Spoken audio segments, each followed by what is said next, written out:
Hey, I'm Jesse. Let's have a devotion. We're looking at the brief passages that describe three minor judges, Ibzan, Elon, and today Abdon. And there's a little something to exposit from each of their lives. And in this case, we can exposit an application for our lives, which we hope to live out the converse of the legacy we're about to see. Here's Judges chapter 12, verses 13 through 15. After Elon, Abdon, son of Hillel, who was from Pirathon, judged Israel. He had 40 sons and 30 grandsons who rode on 70 donkeys. Abdon judged Israel 8 years, and when he died, he was buried in Pirathon in the land of Ephraim in the hill country of the Amalekites. All right, that's it. That's all we've got on Abdon.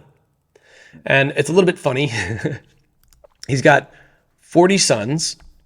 Not all of them evidently had sons because he's got 30 grandsons. So 40 sons also indicates, as was the case with Ibzan, that he's committing polygamy once again. And this, again, was never prescribed, never ordained by God, and this is the guy who's in charge. He's the son of Hillel. Now, this is a name that's going to come up in the New Testament. We saw this in, you can see this in the legacy of Paul, like our studies in Acts and in 1st and 2nd Corinthians, that he was tutored by Gamaliel, and Gamaliel was tutored by a renowned rabbi named Hillel. And so this actually becomes a very famous name even to this day in modern Jewish culture. The Jewish Student Union at a given university campus will probably be named the Hillel Center because it's named for the rabbi of this same name. So he's in charge, and he has 40 sons. He's practicing polygamy. He has 30 grandsons, so that's a total of 70. Each of his sons and each of his grandsons gets a donkey. You get a donkey, and you get a donkey, and you get a donkey, and there's 70 donkeys. Donkeys are expensive.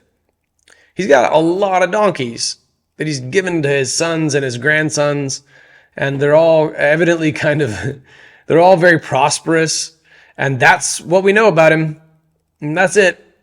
We know more about his donkey count than we know about any decision that he made, as was the case for Ibzan, as was the case for Elon. Such is the case for Abdon. There's no record of the number of years of prosperity or peace that he brought to Israel. We know about his personal prosperity, but we don't know anything about what he did for Israel. And again, at least there's no report of civil war breaking out in the 8 years that he reigned. Man, it's kind of lame that the only thing we know about this guy is donkey fleet. Flock? I'm going to say fleet because that's funnier. We know more about this guy's donkey numbers than we do about, his jurisprudence. We don't know anything about how fair he was, how godly he was. We never see the Spirit of the Lord come upon him. You know what happened to those donkeys now? They are ash. The utmost that we have for this man's legacy is mere worldly possessions, and it's gone. May that not be our stories. When I read about the wealth, the vast wealth of dead people, guess what? They're no richer than anyone else now. It was all evidently for nothing. What a meaningless, stupid, pointless legacy.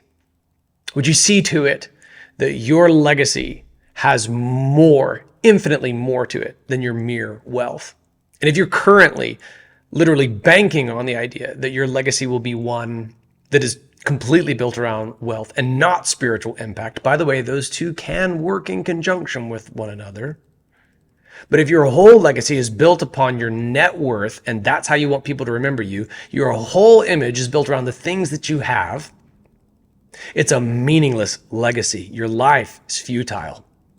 And it's coming to nihilism, ultimately. Like all the things you worked for, it's uncertainty, and it's eternally meaningless.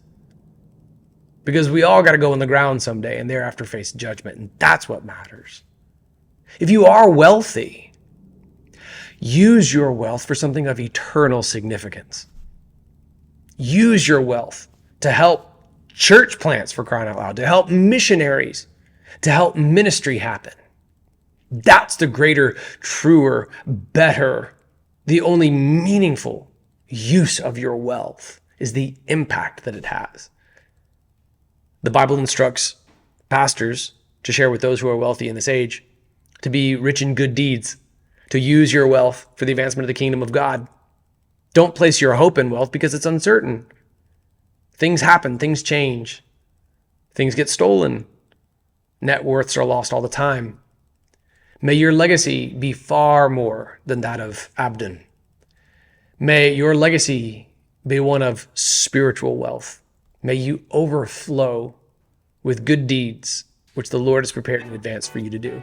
And if you are wealthy, may your wealth be dedicated to the kingdom of God, which lasts forever.